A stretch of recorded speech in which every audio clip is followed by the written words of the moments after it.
Welcome to Momentum Monday. Today is November 12th, 2023. Howard, how are you handling the current markets? Good. Mostly, as you know, indexing the last year. So you're doing well then? I'm doing well enough. I'm not fully invested, but it's much easier to buy. I think we talked about it last week. The biggest transition to indexing versus stocks is in indexing, you buy dips. And my old strategy forever was buying strength. And I'm more comfortable at my age buying dips in the market. So, it's a better strategy for me when I'm not following the markets. But the good news is there's some strength now. We'll see if it can carry through. But what are you seeing? Yeah, I mean, absolutely. There is a lot of strength in large caps specifically, especially tech stocks. Anything over $10 billion valuation has done really well. And it's both software stocks. This is Yeah, I mean, they looked the weakest a month ago. Couldn't get anything going. Yeah. Just software acting really well. I mean, some of the what's leading that one? Is it, I guess, Microsoft? I guess it got to be Microsoft. Yeah, Microsoft, but also you have companies like Now and MP and DDOG, like a bunch of software names that are acting constructively, setting up, breaking down. They're gapping up. I mean, Microsoft is. So you have software strong. You also have semiconductor super strong, near all-time highs. Yeah. TSM, they finally raised guidance on Friday, and they just reported on Friday that for the first time since February this year, they're seeing improvement in the sector. They're seeing sales growth. And as we know, they are the biggest white label manufacturer of chips in the world. So what they see, it's kind of an indication of what's really going on in the entire industry. And that breakout on Friday basically helped the entire semiconductor space.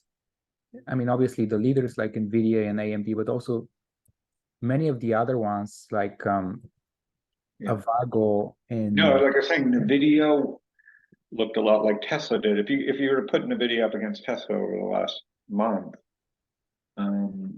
you can see how the economy, like Tesla, is much more tied to the general economy than NVIDIA.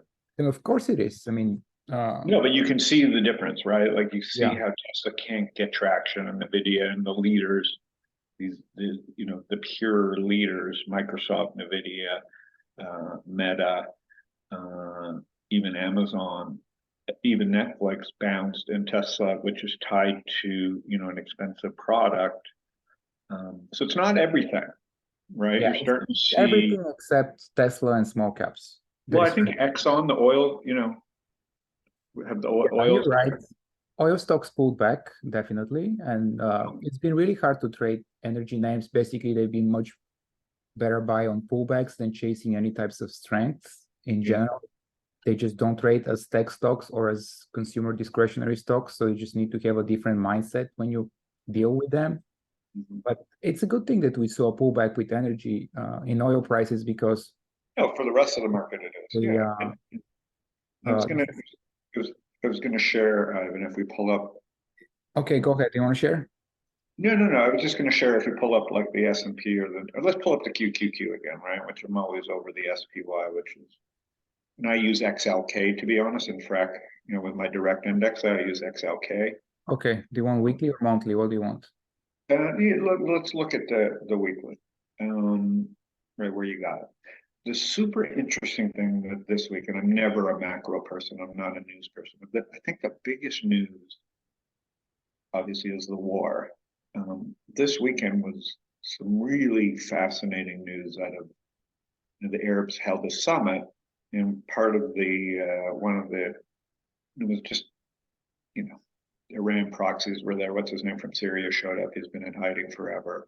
So you just had a bunch of thugs getting together, shaking hands. But what was interesting about is Iran was there, and they're not even an Arab nation, but they couldn't agree. I mean, UAE, Saudi Arabia, Morocco, Egypt, Jordan kind of said, "Fuck off. We're not going to do an oil embargo. We're going to let America ship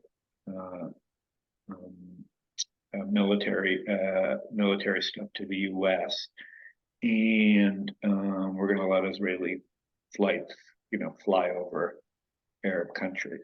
So, I think a majority of the Arab nations want just meanwhile, American college kids are like free Palestine, and the majority of Arabs are like fuck Hamas, which is just a really interesting global shift that the media hasn't picked the nuance up on it. The media is very focused right now on the libs and obviously the anti-Semitism, which is raging, and the war, which it should be. And what they're not focused on is the hostages. What they're not focused on is Saudi and UAE, Jordan, Egypt, kind of sticking with this Abraham Accord stuff. And that can be very bullish, right?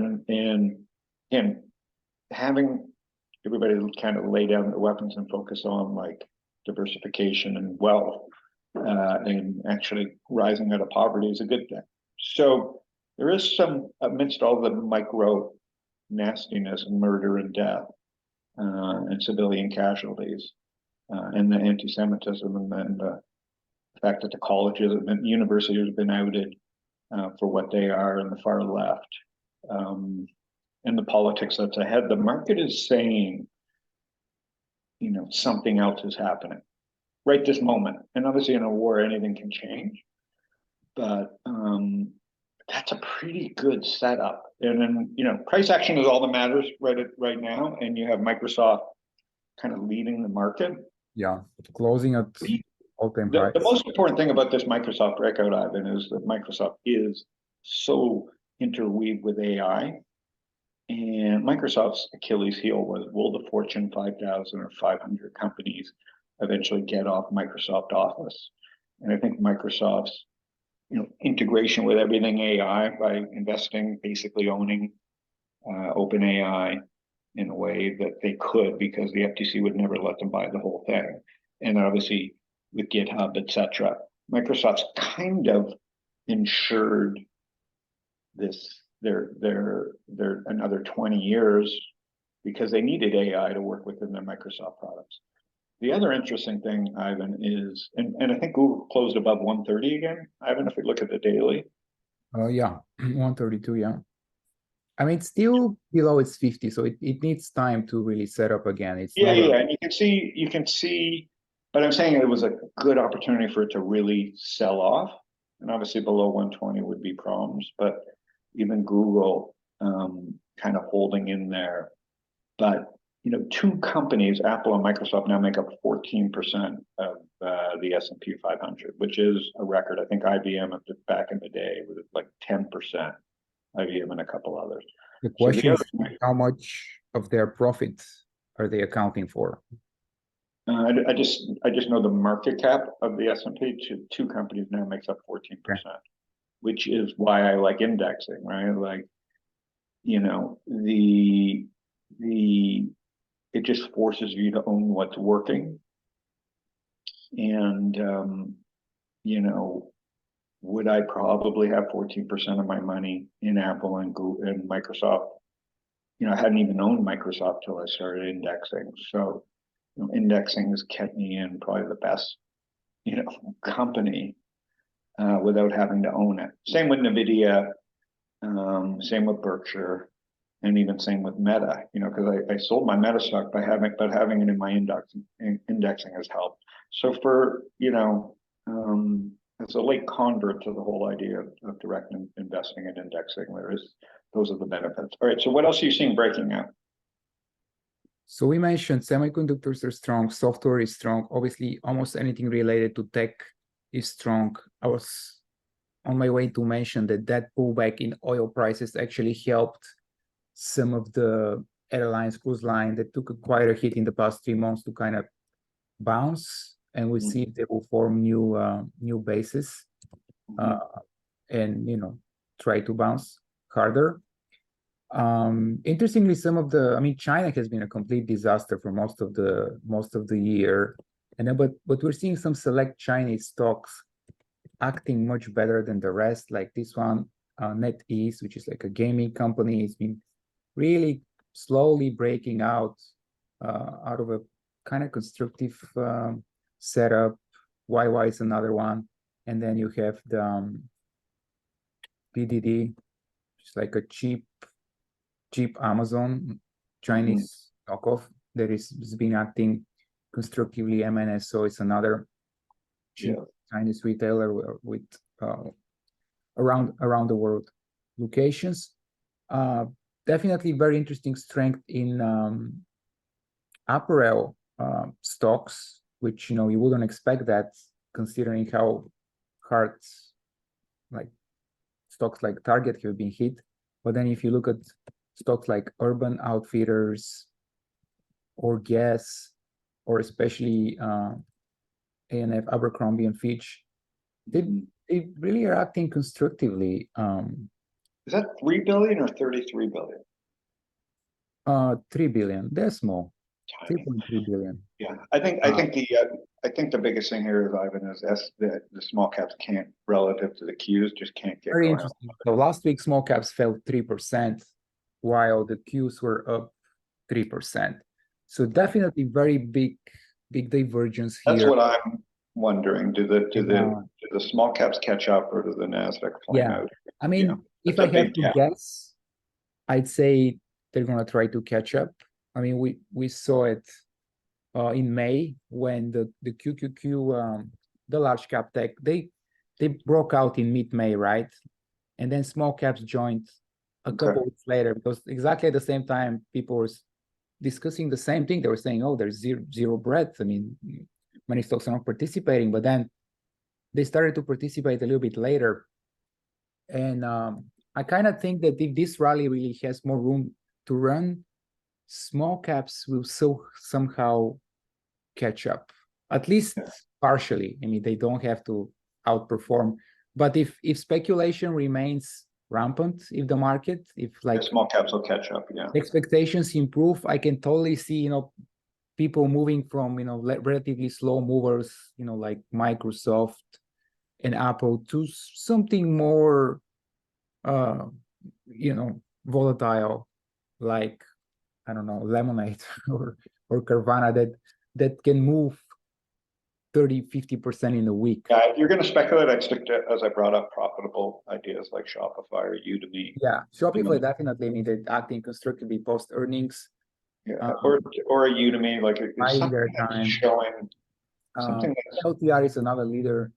Palantir I added this week because of my thesis being defense spending will just explode.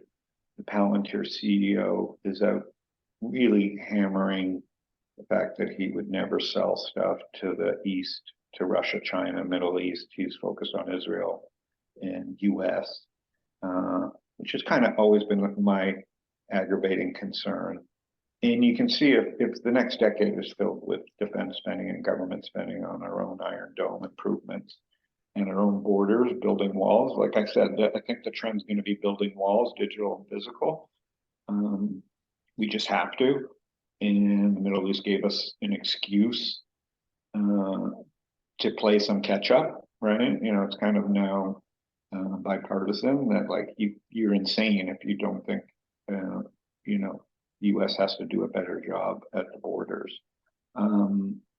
Unfortunately, the insane have proven to be insane here with the posturing and the rallies. But Palantir's interesting to me. I added that as just a cybersecurity, definitely.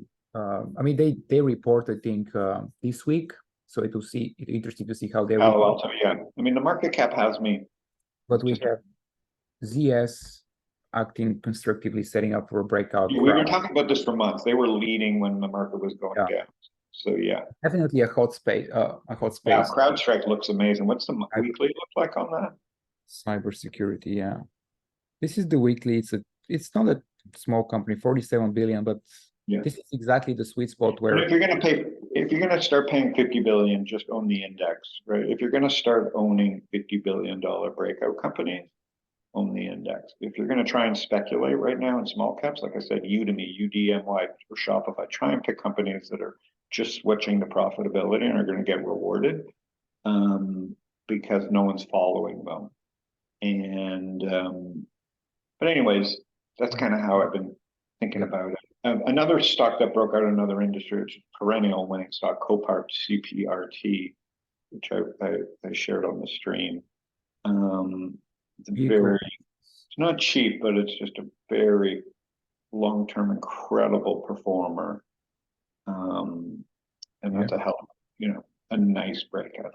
So when you see charts like that, yeah, you can't just say it's the big names that you've heard of. You have to go a little bit deeper and look at long-term industries that have performed well. And this is very much an economy based, almost a little bit counter-cyclical at some point, the auto parts business. But so there are signals that people may be on too bearish. Just look at the reactions. I mean, the market all of a sudden started to react. I had some Uber. I mean, the big problem with Uber is these RSUs. Like I've talked to a lot of Silicon Valley people, like just give away so many shares. It's so dilutive. And it is $100 billion company. I mean, so, it has to be. Definitely. What's that? It's a slow mover as a stock. Well, what I'm saying is $100 billion company. So you can own the index and there's so many new companies coming into this large cap category. And how do you, for Uber to become a $200 billion company on its own, these are monster leaps. I do own a little bit, but, I understand your reasoning, but then at the same time, if you look at the past 5 years or 10 years performance of something like Apple or Amazon or Microsoft, they absolutely crushed the S&P 500. Sure. So there's still large caps that can outperform. Sure. That's what I said. I added some of that. I added some Palantir. I have some Shopify. I have some Udemy. Like I'm augmenting, my indexing with a few stocks. I feel. No, not Unity. Udemy. Oh, Udemy. Okay. So I'm saying I'm taking some shots on some ideas on top of my indexing because I feel like it's too bearish out there. I'm not comfortable, which is always a good sign. But slowly I'm adding it. Look at Axon, Taser. I mean, if there's not a better position business, that nobody knows about. Here, near its, it's looking really beautiful near its all-time highs. Yeah, another one that I own is MMYT. So, I own 7 or 8 stocks right now, and that closed at an all-time high. MMYT, yes. It didn't close at the all-time high, but the Expedia of India, yeah. I mean, they're finally turning profitable after so many years. That's what I said. If they have to be profitable this time. If it's just, you know what I'm saying? Like it's not cheap, but it's profitable. And I think to get onto anybody's radar, the first question they're going to ask is it profitable? Which is probably why ARK. If you want to own unprofitable, just buy ARK. But that's why it lags. It's unprofitable, and it's just not acceptable right now, right? 8%, 5% interest rates, shrinking world, harder to do sales. People aren't in the mood to just try any product. They've been doing that for 10 years. So I think if you're not profitable, it's just, you got to be really careful here. So that's my thinking. I really appreciate it, Ivan. I'm off to New York. You're doing good? Yeah, I'm doing good. All right, Howard. You're probably leaning long now, finally adding some position. I am leaning long.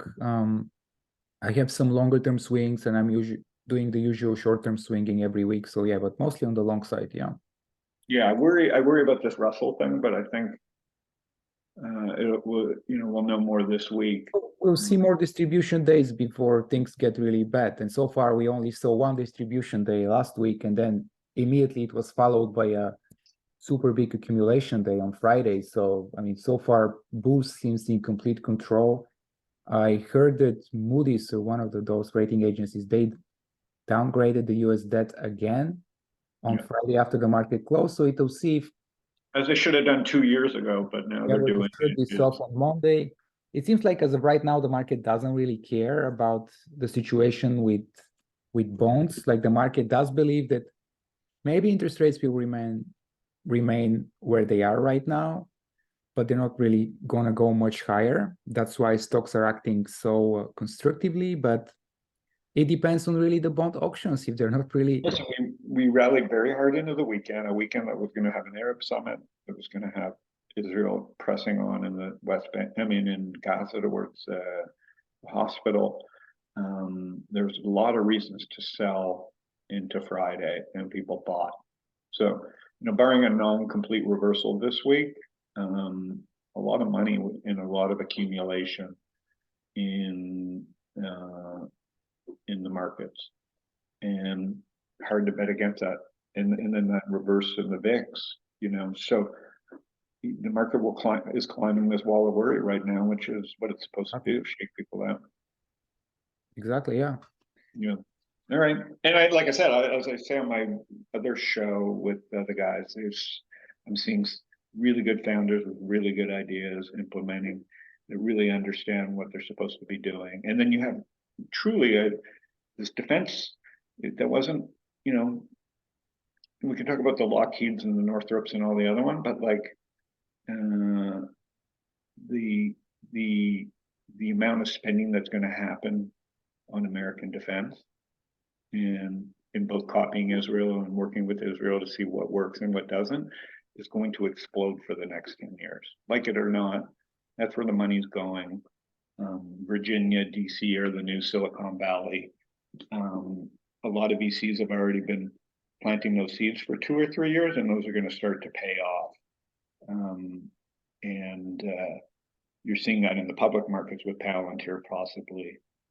And so anyways, and that's, you went from AI, crypto to AI, and sure enough, it's defense that's going to possibly be the big kahuna for where the dollars can go. And VCs are quick, like they will set up funds just to fund this, some of the bigger VCs. But anyways, have a good week, everybody. Thanks, Og. All right, thank you, Howard. Bye.